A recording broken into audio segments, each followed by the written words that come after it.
Assalamualaikum warahmatullahi wabarakatuh. Selamat sore semuanya.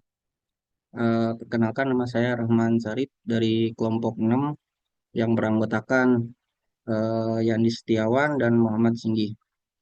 Pada kesempatan kali ini kita akan mempresentasikan minat membeli minuman kopi di Capri Day Karawang.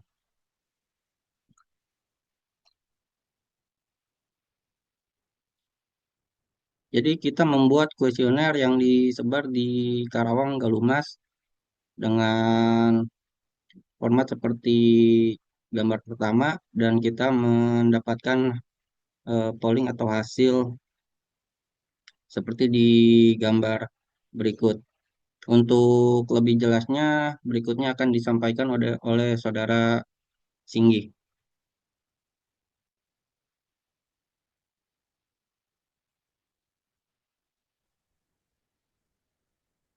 Baik,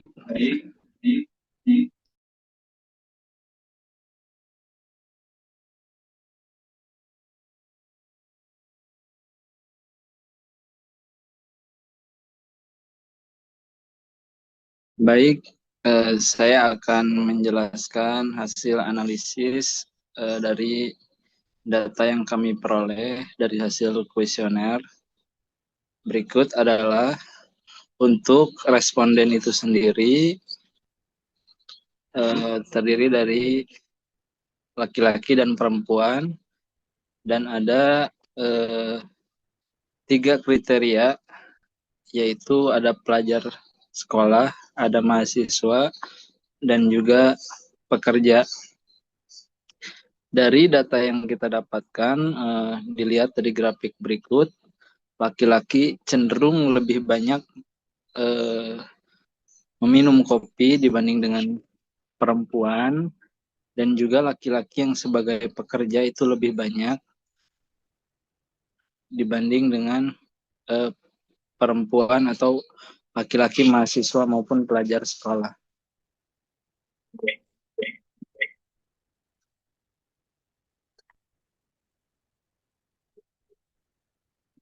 Nah, berikut berikut ini hasil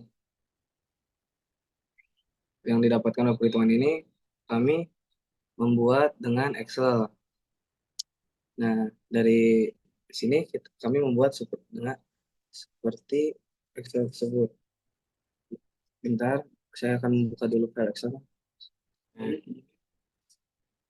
hasil perhitungan nilai ini kami mendapatkan dari membuka membuka ini rumus static analisis dengan rumus sama dengan Corel, terus kami input data dari hasil kuesioner dengan responden berjumlah 51 orang. Hasil nilai ini semua. Untuk hasil ini kami dibuatkan rata-ratanya. Untuk hasil penilaian ini kami rumuskan di Excel. Kita menghitung nilai rata-rata dari framework 5 kita yang biasanya produk, produk, layanan, produk, layanan, orang. Ya, 5 framework tersebut. Nah, terus kita nilai rata-ratakan dari 25 pertanyaan, nilai rata-ratanya itu di ya seperti ini nilai rata-ratanya. Nah, ini nilai rata-rata untuk satu framework. Di sini kan terbagi 5 framework dengan 5 pertanyaan. Nah, nilai rata-rata dari satu framework dengan 5 pertanyaan ini hasilnya sebagai berikut. Terus kita juga menghitung nilai median dengan rumus di Excel sama dengan median, terus kita blok semua pertanyaan yang ada di framework 5P ini. Nah, sama juga kita menghitung dengan per satu frameworknya. Jadi dibagi ada 5 total frameworknya. Nah, R hitung ini hasil dari nilai korelasi. Nilai korelasi ini hasilnya seperti ini dengan hasil rumus Excel. Nah, R tabel itu nilai setengah nilai untuk rumus. Nah, Nah, untuk rumusnya kan biasanya ada yang 1 atau 0,51. Nah, kita mengambil yang sering diambil. Jadi kita ngambil 0,51. Nah, untuk V dan T ini nilai valid atau tidak valid dari pertanyaan semua framework. Nah, untuk di sini hasil kuesioner yang kita dapatkan dari 50 lebih responden hasilnya valid. Untuk standar deviasi ini kita menghitung dengan rumus Excel dengan standar deviasinya. Hasilnya seperti ini dan ini dibagi per satu framework hasilnya juga seperti ini. Oke. Nah, untuk nilai rata-ratanya ini kita dibuatkan grafik agar lebih mudah.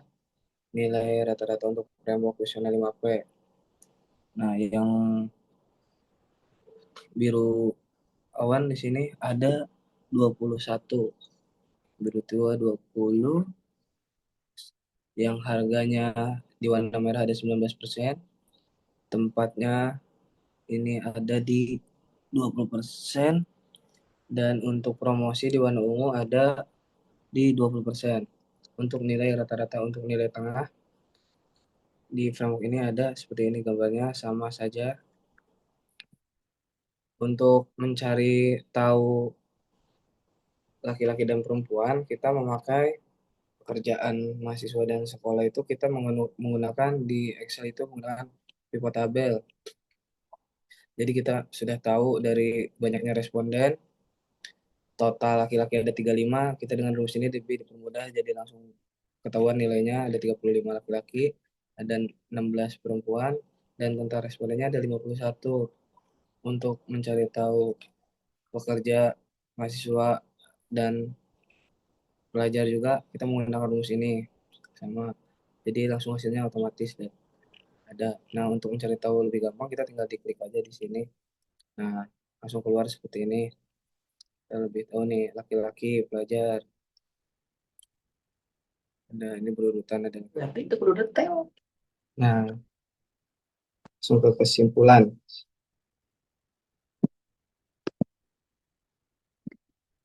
Ini bisa iya gimana ya? Bisa subjum nih. Udah lah, kan dengan lagi hasil. Nah, untuk kesimpulan tersebut, berdasarkan hasil analisa deskriptif terhadap data pada penilaian ini, dapat disimpulkan bahwa minat membeli minuman kopi dipengaruhi oleh kriteria demografis responden, khususnya jenis kelamin dan status pekerjaan atau pendidikan. Kelompok mahasiswa dan pekerja menunjukkan tingkat tingkat minat membeli yang lebih tinggi dibandingkan pelajar sekolah, yang mengidentifikasikan bahwa minuman kopi lebih diminati oleh kelompok usia produktif dengan aktivitas yang padat. Selain itu, responden laki-laki cenderung memiliki ketertarikan yang lebih besar terhadap minuman kopi dibandingkan responden perempuan. Hal ini menunjukkan adanya perbedaan pola konsumsi berdasarkan jenis kelamin, di mana kopi tidak hanya berfungsi sebagai minuman, tetapi juga sebagai penunjang produktivitas dan dari bagian gaya hidup. Secara keseluruhan, hasil penelitian ini menunjukkan bahwa minuman kopi memiliki potensi pasar yang kuat pada segmen mahasiswa dan pekerja. Oleh karena itu, produsen atau pelaku usaha kopi disarankan untuk menyesuaikan strategi pemasaran dengan karakteristik konsumen secara agar dapat meningkatkan minat beli dan daya saing produk di pasar. Oke, sekian dari kelompok kami mempresentasikan hasil kuesioner yang dibagikan untuk minat membeli kopi di Car Free Day Karawang. Oke, Assalamualaikum.